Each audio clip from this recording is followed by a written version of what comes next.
What's going on YouTube? This is the second episode of bulking brick by brick. Now today my back is really nice. It feels really tight and it's a bit sore. I think that's because I haven't moved it.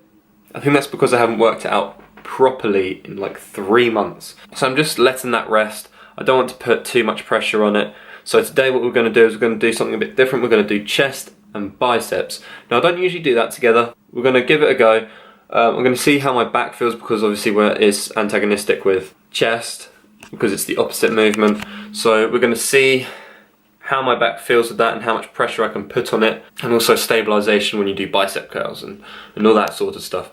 So we're going to head to the gym now-ish. So we're going to go grab like a small bit of food. We're going to go to the gym. No matter what, we're still going to try and kill it. So let's get there. So we've just arrived at the gym. The rain is absolutely terrible today. I don't think it's rained in a while, but yeah, it's not very pretty. So it's currently 10:13 AM. We're gonna do this workout and then we're gonna go see a friend.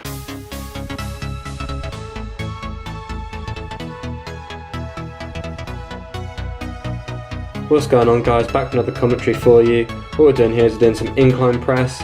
And what I like to do here is, as you'll see, I stretch my back out a bit so I can properly arch it and really focus on the upper pectoral muscle. Started off on 50 kilograms, felt pretty alright, then moved up to 60 for 2 sets, then after that we went back down to 50 just to make sure that we could get proper contraction on that. Now we're not going too heavy today, purely because I want to get a decent contraction, and because my back is obviously, like I said before, it's not feeling too great, so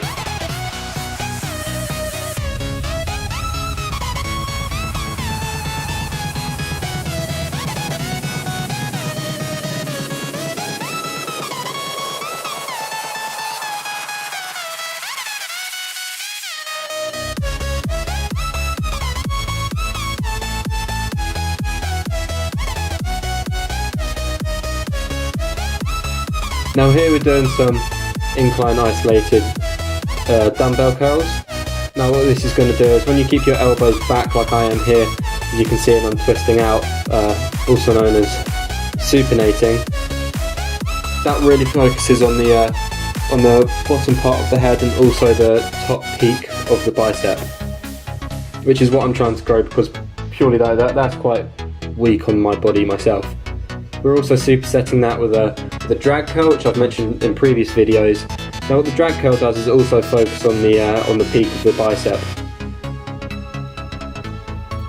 We didn't go too heavy here purely because we're supersetting, and it felt pretty good. I got a nice bicep pump from this. So I didn't do too many movements today, purely because I was pretty exhausted.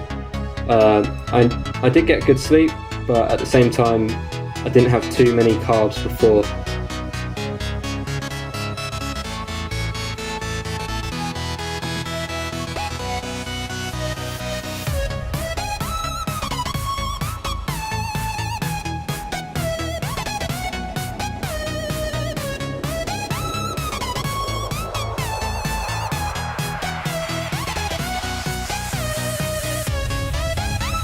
Then we go on to flat dumbbell press. I really like this movement, as I mentioned before. Again, we didn't go too heavy on this. We arched my back just to try and get some focus on the full pec muscle. Unfortunately today, I don't know why, but I felt like my form wasn't too great on this movement. There's always room for improvement, and that's what we're focusing on here. We're not trying to push ourselves to the absolute limits like I've already mentioned. So as you can see here, when I get to the top, I am sort of struggling slightly sometimes.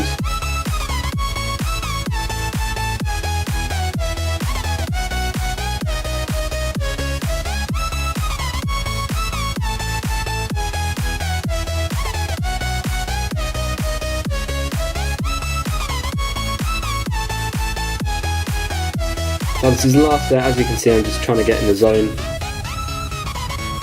Really pushing through. See, like there, my form wasn't great, and I'm trying to control the negative a bit more just so I can really feel that stretch.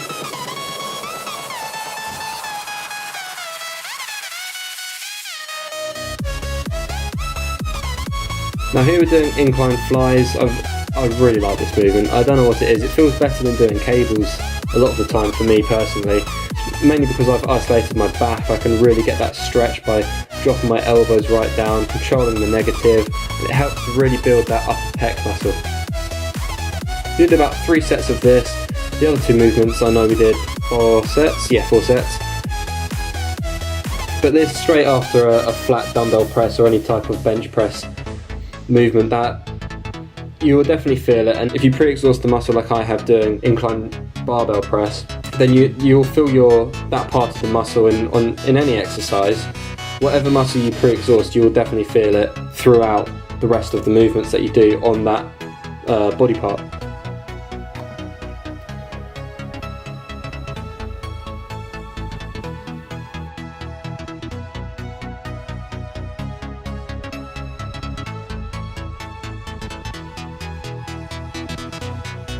Now this is the final movement that we did. It's unfortunately the ropes weren't free, so I couldn't really do how I wanted, but I improvised. We're doing a standing barbell curl just to work the full body of the bicep. We didn't go too heavy. I mean, we still went heavy, but not too heavy. We were supersetting like you see here with a reverse barbell curl. I prefer to do them actually on the cables, because you can get that full tension the whole way through the movement. Just try and flex your triceps when you get to the bottom. I know it's not the easiest thing, especially with barbell, but it does feel really good, and you get that full stretch of the bicep muscle. So thank you guys for joining me on the commentary today in this video. Hope you've enjoyed it. This next clip I explain about bulking and a bit about eating. So thank you for joining me. Don't forget to hit subscribe. See you in the next one.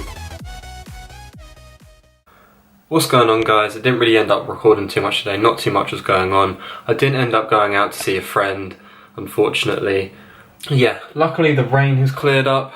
Thank God, because I don't know how much of the rain I could deal with for one day. So right here I'm editing, as you can see. I'm just editing this video. I've got a cuppa right here, you know what I mean, proper English. I feel like I talked to you guys a little bit about bulking. So there are 3 different body types. There's endomorph, there's ectomorph, then there's mesomorph. Now unfortunately I'm a hard gainer, which means that I can't really put on size too well. I'm not huge at all. Because I'm quite tall, unfortunately it's also another reason why it's hard to see a distinctive change sometimes.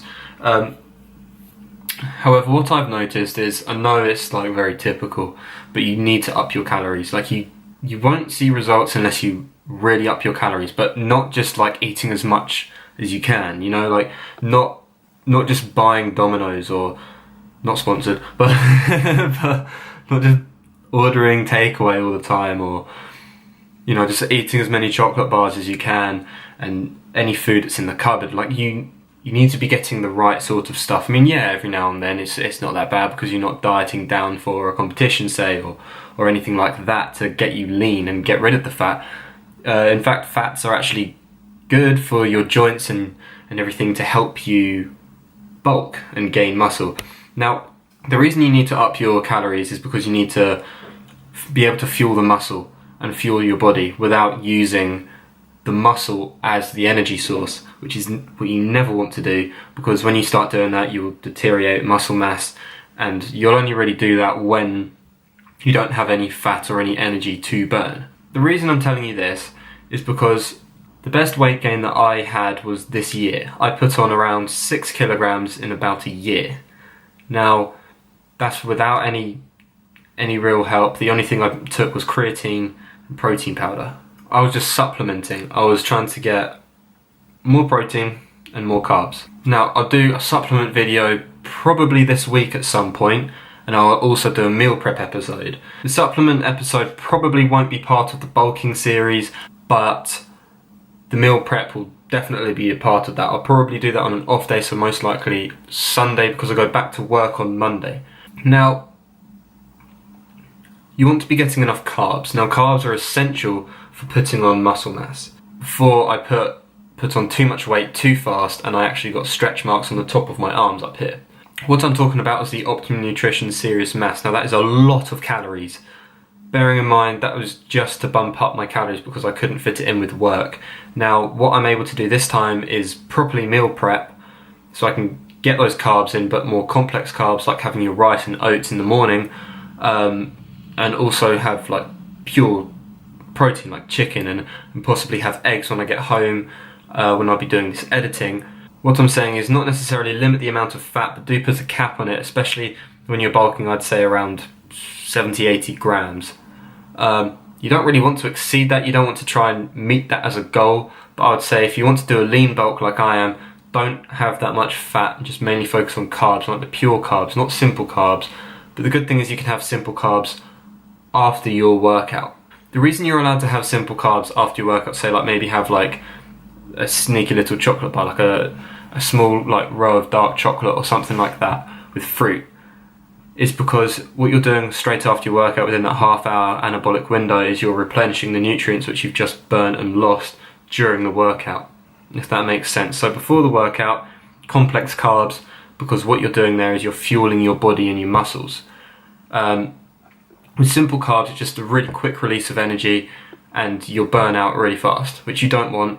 You want to push through the workout and give it your all. Now, that is the reason why you have complex carbs before and simple carbs after.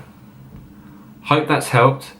I really hope that's helped. It's quite complicated. I don't think I've explained it too well, so if you don't find I've explained it too well and you want to know more about it, please leave a comment below, like this and subscribe for more. Thank you guys so much for watching. I hope you've enjoyed this episode and the second episode of this series. There's plenty more where this will come from, and I'm really enjoying myself. So thank you guys for subscribing, and I'll see you in the next one.